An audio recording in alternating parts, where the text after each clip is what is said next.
cerita Ka'ab bin Malik, penyair Rasulullah SAW yang pernah dipulaukan dan yang pernah dibekot oleh para sahabat selama tidak kurang daripada 50 hari disebabkan karena dengan tidak ikut perang Tabuk. Yang apa tadi pertanyaannya? Adakah di dalam kita dibolehkan untuk tidak bercakap bersama dengan sesama Muslim lebih dari 3 hari dalam urusan agama Allah, bukan urusan dalam kisah Allah. Jadi pertanyaan yang ditanyakan bukan seperti dengan drama yang telah dibuat pada beberapa waktu yang lalu tentang 3 orang sahabat Nabi kita. Bukan dramanya, tentang lakunan dengan Ustaz siapa saya tak pasti. Ini kira-kira dalam 5 tahunan yang lalu tentang cerita 3 orang sahabat yang dibekot oleh Baginda dan juga oleh para sahabat karena tidak ikut perang Tabuk. Apakah berarti daripada kejadian itu dengan kita boleh membekot seseorang disebabkan karena kemaksiatan dan kemungkarannya, disebabkan karena dengan perbuatan yang tidak senonoh, sehingga dengan kita membekot dan tidak menegurnya selama tidak kurang daripada dalam 50 hari. Itu kejadian yang itu memang suatu kejadian dan juga suatu kesalahan yang besar, yang kalau dengan sumpama kita hanya digunakan untuk 3 hari saja. Tapi ada juga pendapat mengatakan kalau pada saat sudah kita nasihati, sudah kita bimbing, sudah kita berikan pedoman hidup dan juga sudah kita berikan pencerahan, tapi tetap juga tidak sembahyang, tetap juga tidak puasa, tetap juga tidak mau baik, tetap juga terbabit dengan benda-benda yang tidak dibolehkan, tetap juga terbabit dengan perkara-perkara haram, itu tidak lagi dengan kita membekotnya dalam jangka 3 hari, justru boleh jadi sampai seumur hidup.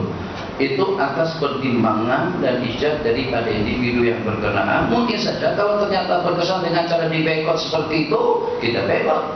Mungkin juga kalau seumpama dengan orang tadi terus diberikan amaran atau berikan peringatan dan ancaman, dia akan berubah, kita berikan suatu amaran dan ancaman. Jadi untuk menanggulangi, untuk mengatasi problem dan kejahatan-kejahatan yang berlaku di masyarakat, antara satu dengan yang lain itu tidak sama. Mungkin ada yang tidak ditegur, mungkin juga dengan salahnya tidak dijawab atau dengan permintaannya tidak dilayani. Kalau berkesannya itu dengan teguran dengan bahasa yang lebih tinggi atau dengan nada yang lebih meyakinkan, oke, kita tegur dengan bahasa yang agak tinggi, tergantung kepada situasi dan kondisi. Jadi kembali kepada cerita Sayyidina Ka'ab, kalau dalam hadis Nabi kita tidak benarkan kita tidak saling tegur menegur itu lebih daripada 3 hari. Yu'ridu hadza an hadza wa yu'ridu hadza an hadza, yang ini berpaling daripada itu, yang itu juga berpaling daripada ini. Nabi kita bersabda, wa khairuhum alladzi yabda'u sahibahu bis-salam, dan yang paling baik daripada mereka berdua yang mendahului saudaranya dengan ucapan assalamualaikum. Lebih daripada 3 hari itu ada pendapat ulama mengatakan boleh itu kalau misalnya berkenaan dengan urusan agama. Dalam jangka berapa lama tergantung. Jadi sudah tidak ada unsur manusiawi, tidak ada unsur nafsu, tidak ada unsur hawa, tidak ada kepentingan apa-apa, hanya semata-mata kita membekot dia lillah karena dia orang yang asli. Tapi juga dalam waktu yang sama, semaksiat sebesar kesalahan apapun yang dilakukannya tentu tidak sejak Namrus dan Fir'aun, Haman, yang walaupun sejahat yang 2 tadi itu, tapi tetap saja dengan Nabiullah Musa alaihissalam diperintahkan untuk memberikan nasihat dan bimbingan kepada mereka. Yang lain, silakan. Jaya, mudah-mudahan putra dan berjaya, selamat dunia dan akhirat. Silakan muslimat. Silakan Haji, baca situ.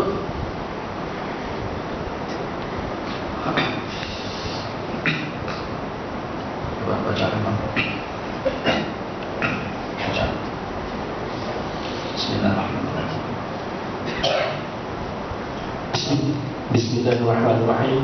Halal atau haram jika kita memakan ikan di kawasan yang dilarang untuk ditangkap, tetapi dibenarkan kepada sesetengah individu atau badan berpuasa?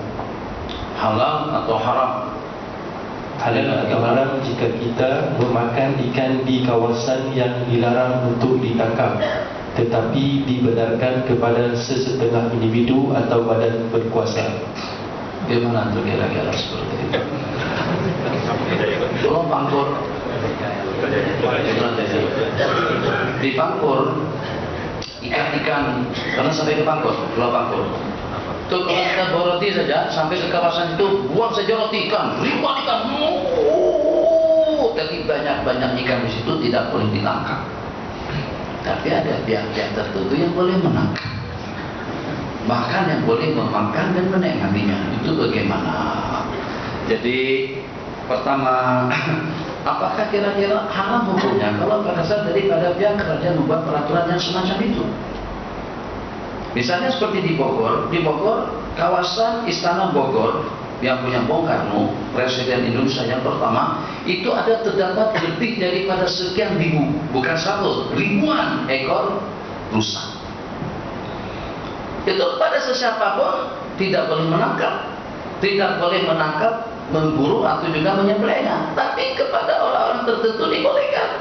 Ada tetamu kerajaan, disembelihkan. Ada tetamu kehormatan juga ditangkapkan. Nah, itu bagaimana? Itu kewenangan daripada pihak yang berkuasa. Itu kalau dalam bahasa hukum disebut dengan siasat syariah. Jadi atas pertimbangan tersendiri boleh-boleh saja. Sebab itu hak kerajaan, mereka punya orang untuk Anda berikan kepada itu, untuk berikan kepada ini, larang daripada itu, larang daripada ini. Semua orang punya hak untuk masuk ke dalam Ka'bah. Tidak ada yang terkecuali. Tapi ternyata pintu Ka'bah itu dipegang oleh Utsman bin Talha yang disebut dengan Al-Hajabi. Sampai kepada detik kita sekarang, kunci Ka'bah itu dipegang sama mereka. Jadi untuk apa? Kenapa disebut dengan Al-Hijabah? Al-Hijabah itu tugas mereka untuk mengatur keluar masuknya manusia untuk ke dalam Ka'bah. Jadi diatur, ini boleh, ini tidak, ini diperkenankan, itu juga tidak. Bukan karena kita tidak berhak, tapi tujuannya adalah untuk pengaturan atau juga sebagai satu penghormatan kepada orang-orang tertentu. Di kalangan menteri-menteri boleh menangkap, boleh menyang, dan juga boleh memakan di tempat yang berkenaan. Tapi kalau dengan seumpama kita tidak. Jadi kita tidak cemburu. Kenapa? Sebab kita juga tahu siapa kita. Pernah jadi tetamu istana? Belum lagi. Nah, jadi kecewa kita? Tak kecewa. Kita tak ada rasa sedih. Kenapa? Sebab kita pertama, kita bukan menteri. Kita bukan menteri besar. Kita bukan kabinet. Kita bukan daripada anggota parlemen. Kita adalah kita. Tapi kalau pada saat dengan kita adalah sultan, salah seorang daripada yang berkuasa di negeri ini, terus tidak diperkenankan untuk menjadi tetamu kepada yang di-Pertuan Agung Sultan Abdul Halim. Itu mungkin kita ada rasa kecewa pada saat itu. Nah, macamlah cerita dengan air, dengan ikan tadi itu. Jadi ikan tadi itu adanya di mana? Di sini? Tasik. Hah? Tasik yang ada tuh. Tasik yang buatan tuh. Jadi untuk kita tak boleh mancing, tak boleh nangkap, tak boleh menjala, apa lagi? Apalah, nanti kita ada ikan yang boleh kita tangkap dan boleh kita makan bila akhirat nanti dalam surga insyaallah. Kita makan ikan yang seperti apa nikmatnya, yang seperti apa besarnya, seperti apa nyamannya, tidak ada larangan. Kulu washrabu hani'an bima aslaftum fil ayyamil khaliyah. Kulu, makanlah sepuas-puasnya, minumlah sepuas-puasnya. Kulu washrabu hani'an. Hani'an dengan hani'an itu sama dengan yahanana. Itu ada istiqamnya daripada situ. Ada salah seorang yang sudah dapat PhD katanya yahanana itu tak ada mana. Ya Allah, buang PhD-nya. Buat malu saja. Ambil PhD susah-susah buat tes dan sebagainya, terus mengatakan yahanana tidak ada makna. Yahana, kata orang Mesir, hani'an. Lepas kita minum, lepas kita makan, lepas kita nikmati, kata dia hani'an. Dia jawab, Allah yuhannikum. Tahni'an itu daripada bahasa itu, artinya ucapan selamat, ucapan bahagia, nyaman, nikmat, seronok. Nah, seperti itu. Jadi dalam Al-Quran dinyatakan, kulu washrabu hani'an, makan dan minumlah dengan kenikmatan, bima aslaftum, dengan pengorbanan, dengan waktu, dengan puasa, dengan ibadah, dan juga dengan kebaikan-kebaikan yang telah kalian lakukan pada saat kalian berada di dunia. Jadi jangan kecewa lah. Makji, bu, tak payah kecewa lah kalau kita tak boleh makji di situ. Tak besar mana, tak sinya kecil ya. Kira-kira kita nak makan ikan yang mana saja? tilapia, ikan mas, atau juga dengan ikan nila, sana sebut nila, sini tilapia, ataupun juga dengan ikan kaburi, ada yang namanya kaburi, ada yang namanya ikan patin, ada yang namanya ikan awan, tuyul, banyak ada dijual di pasar. Jadi pada kita tangkap yang situ terus disosialisasi sama kerajaan, gara-gara kena ikan tadi itu, tidak pada nafsu kata kita pada muka, gara-gara kena ikan itu ada ikan jual 1 kilo berapa ikan yang berapa Korea itu apa 800 kilonya sudah, semuanya sudah daripada kepala sampai ke sini belakangnya sedap kan, tapi harganya pun dalam 800-an RPM 1 kilo. Ada 800? Ada, saya sudah makan ikan. Ada jadi tak payah cemburu, dapat masalah. Lain halnya kalau seandainya nanti kita tidak diberikan wewenang dan leluasa yang semacam itu. Jadi ibu Maji sabar. Pada saat kadang-kadang ikan juga menarik perhatian kita, bikin kita jadi cemburu. Pada saat kita santai dia melompat, memuji, betul-betul memuji kesabaran kita. Itulah ujian yang pernah menimpa kepada Bani Israel. Pada hari lain ikan tak pernah nongol, tidak pernah kelihatan. Tapi kalau pada hari Sabtu, datang ikan banyak sekali. Kita pergi ke Sungai Kelantan, ada Kelantan sungai ada, Kedah juga ada sungai, ada ikan kok yang nongol. Nongol.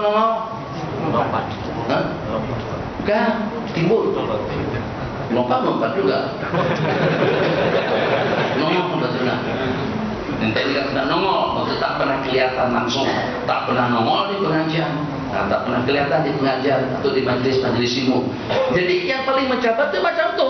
Ya Allah, melompat depan kita, Allah Akbar, nikmat kali kalau tangkap siang, sebab ikan-ikan yang kita makan di tumyang ikan lama tuh, itu tak fresh. Kalau yang itu tangkap siang, bakar, makan, nikmat, Allah Akbar, tapi Bukit Aman. Terakhir. Ya, silakan. Adakah dosa apabila kita membaca sebahagian ayat dari kitab Bible? Contohnya, bila siaran movie orang barat dan apabila dia membaca Bible dan ada sari kata kemudian kita membaca. Oke, makasih. Anak cerita. Jawabannya cerita. Seketika dengan Sayyidina Umar membaca Injil atau dengan Taurat, kitab-kitab yang dahulu, asik-asiknya dengan beliau membaca, isinya memang betul, tidak salah. Itu satu hakikat yang disebutkan di situ. Apa saja? Tentang nasihatkah, pedoman akhiratkah, pedoman hidup, atau juga dengan kata-kata hikmat dan juga dengan ulasan kata-kata mutiara. Jadi pada Sayyidina Umar sedang asik-asiknya membaca daripada kitab Taurat, daripada kitab Injil kepada Nabiullah Isa, Taurat kepada Nabiullah Musa alaihissalam, maka pada saat Nabi kita tengok wajah Nabi kita langsung berubah, wajah Nabi kita langsung menjadi merah. Nabi kita dengan emosi mengatakan, kalau seandainya Musa hidup, kalau seandainya Nabiullah Musa dan Isa hidup, maka tidak ada pilihan kepada mereka selain daripada beriman dan percaya kepada Al-Quran yang diturunkan. Di samping juga, dan kalau pada saat dengan kita membaca kitab-kitab yang diturunkan kepada para nabi-nabi yang terdahulu, kita tidak dapat memfilter antara yang original, yang asal diturunkan oleh Allah dengan tambahan yang ditambahkan oleh patri, oleh pendeta dan juga oleh al-ahbar dengan ruhban. Yang kedua, takut kalau dengan kita tidak dapat memfilter dan juga tidak dapat memilih dan memilah kebenaran yang hakiki dengan kebenaran yang sebaliknya. Jadi kalau seandainya dengan kita sudah tahu tentang, katakanlah kita Ahmad Didat misalnya, kalau kita Ahmad Didat tak ada masalah. Tapi kalau kita Didatnya saja Ahmad tidak ada. Nah seperti itulah lebih kurangnya. Jadi anehlah kalau kita orang Islam membaca kitab-kitab mereka, sementara dengan kitab kita hanya kita ektikakan saja di rak-rak almari yang seperti itu. Satu lagi Syekh. Gua kan dah habis dah.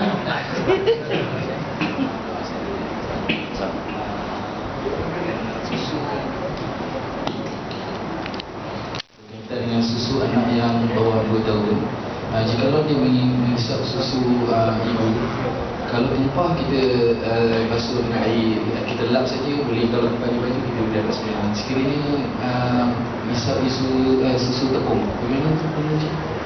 Susu tepung yang susu di luar tak dengan susu ini. Jadi ada orang tanya saya katanya, kalau dengan seorang bayi yang di bawah umur 2 tahun menyusu dengan seorang perempuan sebanyak 5 kali menyusu, maka dia akan menjadi anak susuan, akan menjadi anak kepada makcik yang menyusukan itu. Tapi kalau seandainya anak kita tuh meminum susu kambing, agak-agak anak kita tuh jadi saya katakan jadi anak susuan kambing. Iya lah, jadi dengan susu tepung tadi itu macam mana? Ini tentang bersih atau tidaknya?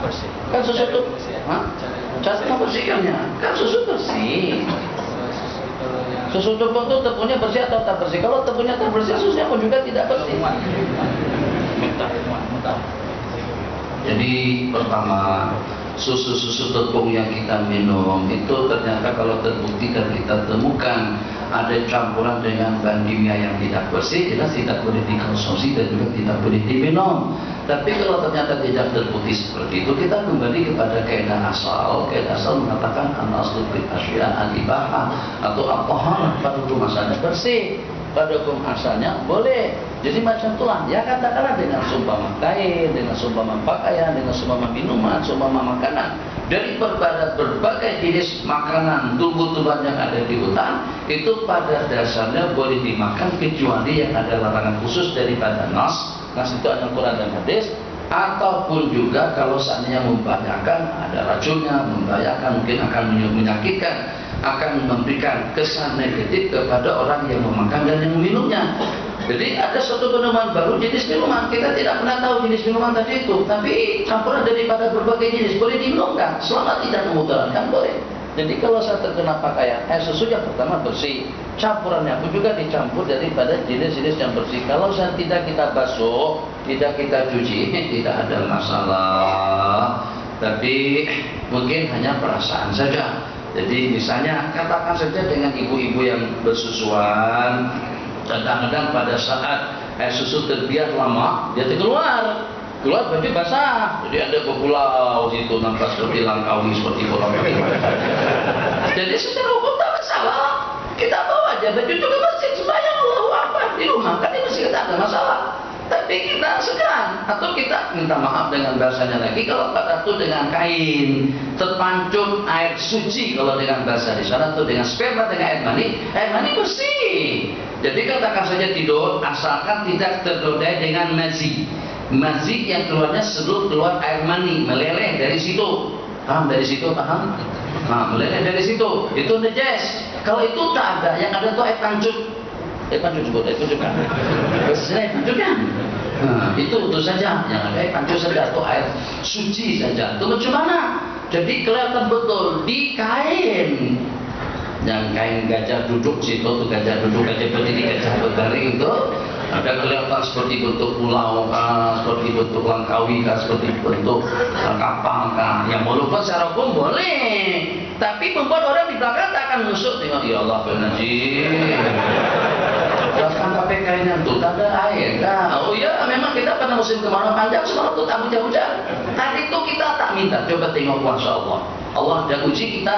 Allah kata teknologi Putrajaya, kekayaan Putrajaya dan Malaysia dengan keseluruhannya, Petronas dengan kemewahannya, KLIE dengan jembatan Pulau Pinangnya, ada lagi satu jembatan baru yang baru diresmikan, dan juga dengan KLIE 2. Kenapa kalian tidak boleh menurunkan hujan pada musim kemarau panjang tempoh hari, sehingga dengan cuaca jadi kabur, pesawat susah untuk mendaratkan saat itu.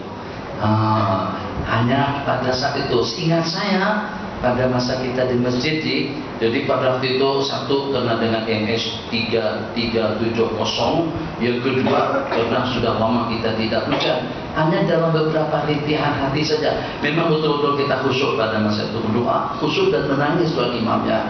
Alhamdulillah tak lama kemudian dengan imam yang tadi dan juga dengan beberapa orang imam dan jamaah lainnya, tak lama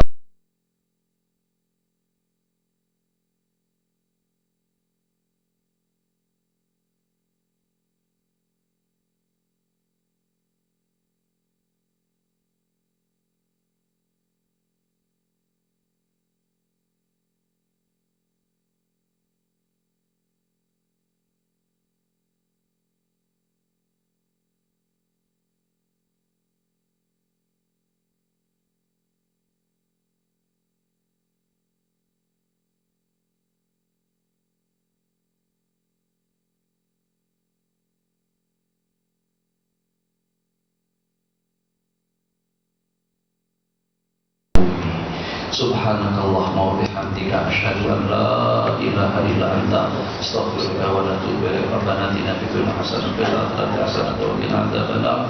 Amin walhamdulillahi rabbil alamin. Allahu akbar. Bismillahirrahmanirrahim.